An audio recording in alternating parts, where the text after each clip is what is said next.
Good day everyone, this is my report in Tool and Die. Blanking and piercing operations. Blanking and piercing. Blanking and piercing are shearing processes in which a punch and a die are used to produce parts from coil or sheet stock. Procedures the outside features of the component, while piercing procedures internal holes or shapes. The web is created after multiple components have been produced and it's considered scrap material. The slugs produced by piercing internal features are also considered scrap. The terms piercing and punching can be used interchangeably. So this is the example image. Die roll and burr formation. Burrs and die roll are typically features of stamp components. Die roll is created when the material being stamped is compressed before the material begins to shear. Die roll takes the form of a radius around the outside edge of the blank and the pierced holes. After compression, the part shears for about 10% of the part thickness and then fractures free of the strip or sheet. This fracturing produces a raised jagged edge which is called a burr. Burrs are typically removed by tumbling in a secondary process. Burr height can be used as an important indicator of tool wear. Tooling design guidelines. The selection criteria of all process parameters are governed by the sheet thickness and by the strength of the workpiece material being pierced. The punch die. Clearance is a crucial parameter which determines the load at the cutting edge of the tool, commonly known as point pressure. Excessive point pressure can be accelerate to tool wear. The surface quality of the trimmed piece is affected by the clearance. So this is the example image. There are various process variants in blanking and piercing operations. Lancing. Lancing is a piercing operation in which the workpiece is sheared and bent with one strike of the die. A key part of this process is that there is not reduction of material, only a modification in its geometry. This operation is used to make tabs, vents, and louvers.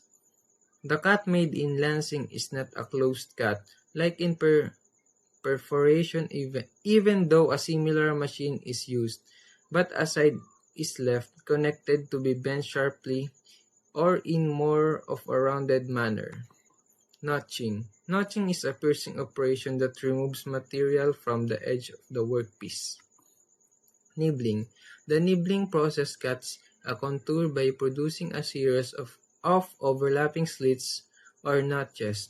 A nibbling may be employed to do this. This allows for complex shapes to be formed in sheet metal up to 6 mm or 0.25 inches. Thick using simple tools. That is essentially a small punch and die that reciprocates quickly, around 300 to 900 times per minute. Punches are available in various shapes and sizes. Oblong and rectangular punches are commonly because they minimize waste and allow for greater distance between strokes as compared to a round punch. Nibbling can occur on the exterior or interior of the material. However, interior cuts require a hole to insert the tool. Shaving. The shaving process is a finishing operation where a small amount of material is sheared away from an already blank part. Its main purpose is to obtain better dimensional accuracy, but secondary purposes include squaring the edge and smoothing the edge. Blank parts can be shaved to an accuracy of up to 0.025 millimeter or 0.001 inch. Shaving of metals is done in order to remove excess or scrap metal. A straight, smooth edge is provided and therefore shaving is frequently performed on instrument parts. watch and clock parts and the like. Shaving is accomplished in shaving dies especially designed for the purpose. Trimming. The trimming operation is last operation performed because it cuts away excess or unwanted irregular features from the wall of drawn sheets. Fine blanking. Fine blanking is a specialized form of blanking where there is no fracture zone when shearing. This is achieved by compressing the whole part and then an upper and lower punch extract the blank. This allows the process to hold very tight tolerance and perhaps eliminate secondary operations. So this is the sample image. Thank you. That's all. So today I am going to report about shearing action. What is shearing action? Ang shearing action po is where you need to use a tool blade that can cut a sheet, metal, or any kinds of materials that can cut using blade. Punch in is yung magkakat, and that is a stationary when the materials is pressed down and the punch will cut the axis of the desired design or yung gusto mong design. Yun po ang shearing action. Application of shearing action. Shearing action finds widespread application in various industries including blanking. Blanking, cutting out shapes from sheet metal used to create parts like washer, gaskets, and metal components. Blanking po is yung nagkakat ng cutting out shapes from sheet metal. Punching, creating holes in sheet metal for various purposes such as fastening, ventilation, or design elements. Ang punching po, yung nag-create po siya ng hole sa sheet metal. Trimming. Ang trimming po yung nag-remove ng excess ng materials po na yung ginagamit mo. Notching. Ang notching po is yung nag-bend po ng materials mo po. Factors affecting shearing action. Several factors influence the effectiveness of shearing action, leading to variation in cut quality, bore formation, and tool work. These factors include material properties. Material thickness, ductility, and hardness significantly impact the shearing process. Thicker, more ductile materials require greater shearing forces and can lead to increased bore formation. Ang bore formation po, like for example, yung pag-bend po ng materials na makaka-apekto sa shearing action. Kasi sa trimming and notching, you need to bend and cut the excess po ng desired design po. Kaya yun po nagkaka-apekto kasi po nakadepende kasi tayo sa kapal and shape ng i-bend dun sa design po natin. Tool geometry. The shape and design of the punch and die play a crucial role. The shearing angle, clearance between the punch and die, and the sharpness of the cutting edges all affects the cut quality and tool life. Ang tool geometry po ay nakabase po siya dun sa crucial parts po ng kung durable po ba yung nagawa mo or pag-notching or tool geometry po ay nakabase siya dun sa crucial parts po na kung durable po ba yung nagawa mo or pag nag-notching or trimming po ng isang materials, dun lang po siya magbe-base po kung quality po ba yung ginawa mo. Cutting speed. Ito po yung makaka-apekto sa desired design po, especially po kung yung speed po ng pag-cut mo po is napakabilis and parang sumobra po siya sa limit na kailangan po, then dun na po siya makaka-apekto lalo na po sa notching and trimming po kasi hindi mo na po makukuha yung tamang size ng design mo po. Lubrication. Ang lubrication po ay sinama ko lang po siya kasi may epekto po ang lubrication po lalo na po sa cutting kasi mapapabilis po yung pag-cut mo po and can cause po sa pagkasira ng desired design po. Pero maganda po ang paggamit ng lubrication kasi hindi masisira agad yung quality po is swak sa kung ano po ang gusto niyo gawin. Optimizing shearing action. To achieve optimal shearing results, careful consideration must be given to all of these factors, proper tool design and punch and die are essential for efficient and high-quality production.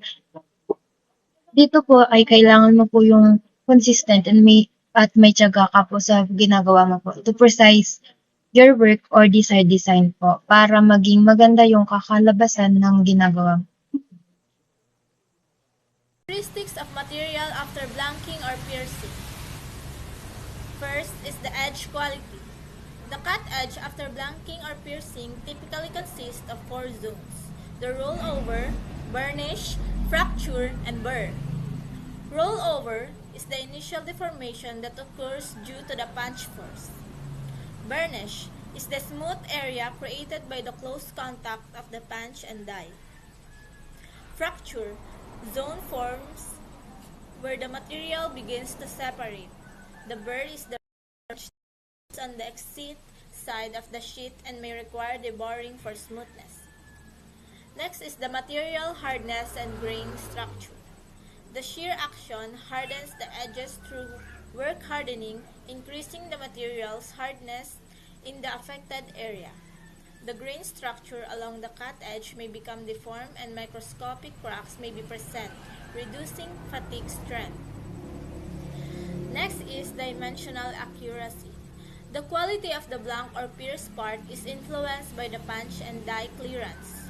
Too little or too much clearance can lead to excessive burr formation, poor edge quality, and dimensional inaccuracies. The fourth is residual stresses. Shearing can introduce residual stresses along the edges of the cut material, which may affect its mechanical properties and performance during further processing. So we have additional characteristics of materials after blanking or piercing.